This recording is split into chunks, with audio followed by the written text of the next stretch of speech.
Obrigada, Guilherme.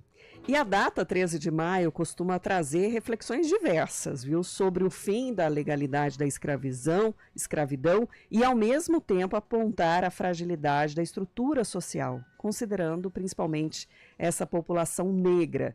Só no ano passado, o Ministério Público do Trabalho da 15ª Região recebeu 326 denúncias de trabalho análogo à escravidão. Este ano foram 27 denúncias apresentadas na regional aqui de Campinas. O último levantamento do Atlas da Violência, publicado pelo IPEA, mostrou que o homicídio de pessoas pretas e pardas no Brasil liderou o ranking de mortes violentas em 2021. Diante desse contexto, a gente convidou Ricardo Pirola, professor de História do Brasil da Unicamp, que está em contato com a gente. Seja bem-vindo, Ricardo. Olá, bom dia. Bom dia, professor. Existe algum conflito no entendimento social a respeito dessa liberdade após a vigência da lei? A sociedade ainda insiste em manter algumas condições, né? E forma de trabalho escravo. Exato. Bom dia novamente para todos que estão nos ouvindo. Eu acho que a data, o 13 de maio, é uma data muito importante mesmo para a gente fazer esse tipo de reflexão. Ela foi um momento de grande transformação no Brasil, né? Quando a gente recapitula e volta lá para o século XIX, pensa no 13 de maio de 1888, quando definitivamente é abolida a escravidão. Naquele momento ele foi um passo importante da transformação brasileira, né? Foi uma reforma social de grande impacto nacional naquele momento.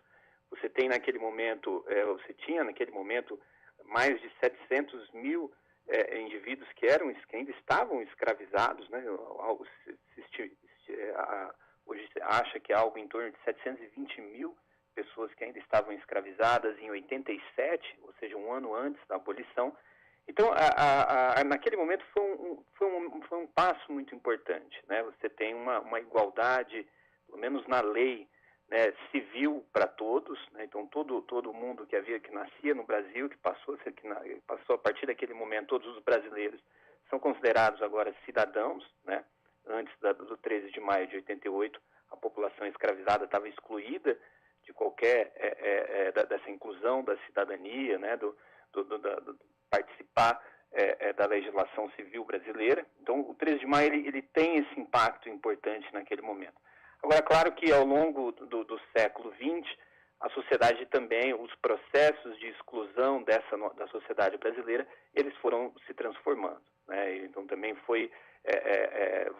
foram acontecendo uma série de eventos, uma série de transformações que mantém uma exclusão muito grande ainda da população brasileira e especialmente da população negra, né? Então, desempenha um papel importante todo o racismo estrutural que se reinventa ao longo do século XX, e hoje a gente tem ainda condições como essa de trabalhos análogos à escravidão ainda sendo flagrados em diversas regiões do Brasil, também em São Paulo, infelizmente ainda é uma realidade, né?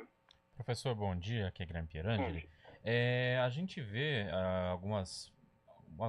digamos assim, algumas partes do movimento negro, né, que acabam dando menos importância para essa data do 13 de maio, né, essa história de que a princesa Isabel teria assinado, liberado os escravos, e eles dão mais importância para o dia 20 de novembro, que é o dia de morte do Zumbi dos Palmares, né, que virou um feriado, inclusive, o Dia da Consciência Negra.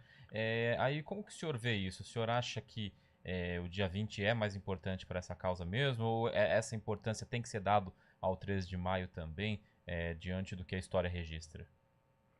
Não, eu acho que o movimento negro cumpre um papel importantíssimo em chamar a atenção sobre o 20 de novembro, justamente como um dia de luta, pensando nessa continuidade da luta contra a discriminação racial, né? Então é um papel muito importante de chamar a atenção para isso, de pensar que ainda se tem muito a ser feito, ainda tem muito a ser combatido em termos de discriminação racial, né? Historicamente, as duas datas são importantes, do ponto de vista da história. As duas datas representam marcos fundamentais da história brasileira, né, com o fim da escravidão, a expansão dos direitos civis, expansão do direito à cidadania a todos, etc.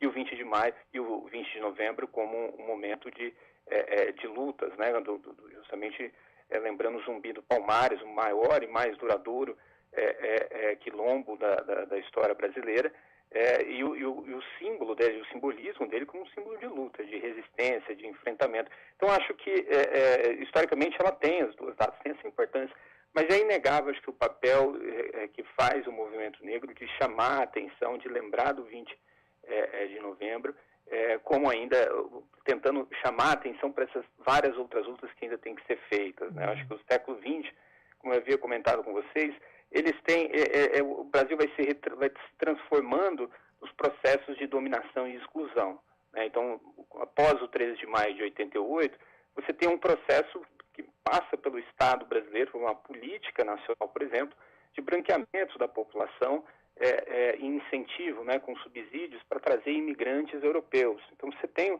um processo que caminha nesse sentido, ao mesmo tempo em que você tem você não faz um processo, por exemplo, uma nova transformação que seria uma reforma agrária, né? O Joaquim Nabuco, um dos grandes líderes abolicionistas do 19, vai dizer, faltou fazer o trabalho da democracia rural, né? Então, de uma reforma agrária, facilitando o acesso à terra à população brasileira, à população negra, de um modo geral.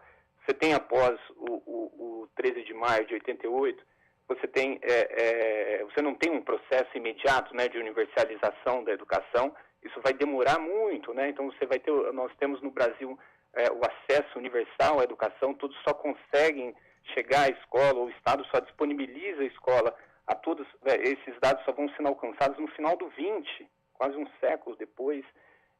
Você tem um processo de exclusão de grande parte da maioria da população brasileira do sistema político e eleitoral, com transformação na lei eleitoral. Isso ainda ocorre pouco antes da abolição, né? Pouco antes da abolição se faz uma mudança na lei eleitoral em que você diz que só pode votar quem é alfabetizado. E com isso você deixa de fora um número enorme de pessoas do sistema político eleitoral. Isso só muda com a legislação, com a Constituição agora de 1988, né?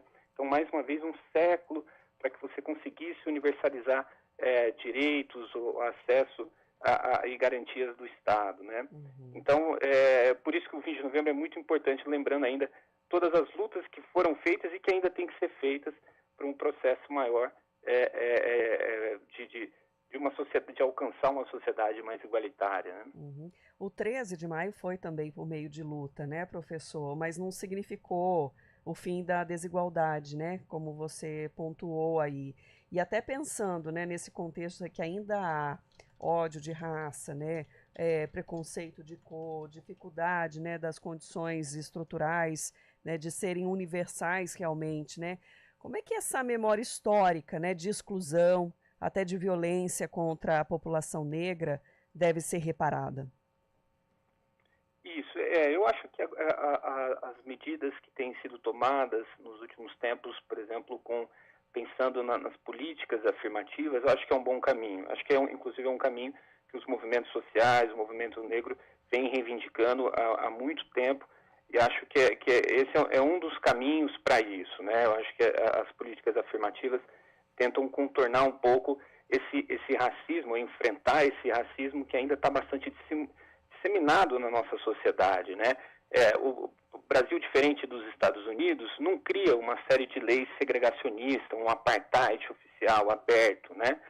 Mas ele, ao mesmo tempo, o racismo está bastante disseminado nas práticas cotidianas, nas instituições. Em algumas leis, sim, você teve uma discriminação importante, né? Então, por exemplo, logo nas primeiras décadas após a abolição da escravidão, você tem uma perseguição muito forte por parte da polícia e do judiciário de práticas culturais afro-brasileiras, então como capoeira, candomblé, o samba. Isso tudo só vai... isso tem uma perseguição institucional importante em torno disso, né? Ou você teve mesmo, por exemplo, exclusões em torno de leis, né? Então você vê a grande parte dos trabalhadores rurais. Você tem uma imensa maioria de população negra disso no começo do século XX no Brasil, né? Que são trabalhadores rurais. Eles estão fora da CLT, né? Ou pelo menos a CLT não engloba aos trabalhadores rurais todos os direitos que engloba aos trabalhadores urbanos.